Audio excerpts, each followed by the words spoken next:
muraho turabasuhuje kandi tubahaye ikaze. Igicano bayita Bumbogo estate igira imari za make nushaka imari ya make iri hano mu mujyi wa Kigali by'umwihariko mu murenge wa Bumbogo, nyarukira kuri Bumbogo estate iragufasha kandi ubone imari wifuza ku giciro cyo hasi. Aha rero tujye kuhakuzanira ubutaka bufitiye sqm1700 1700.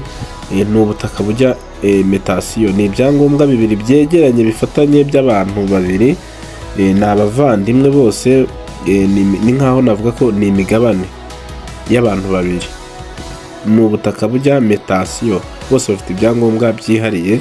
Reka tuze tubashyirire udupapuro twabo aho ngaho hejuru mu turebe, murata mubona yuko bijya metasiyo. Ni ahantu heza cyane h'ubutaka, ntago hakora ku muhanda, kuko ku muhanda ni ku muhanda principal wakoresha nk'iminota 2 uwugeraho cyangwa 3, iminota 2 cyangwa 3 waba uhageze. Ni ahantu hafi n'umuhanda gusa ntihakora ku muhanda, niyo mpamvu hahendutse. miliyoni8 uraza uganire, nitubona ari ngombwa ko twakugabanyiriza cyane nawe ubona ko ari ngombwa ko twakugabanyiriza turabikora. Negociable 8 turahaguha.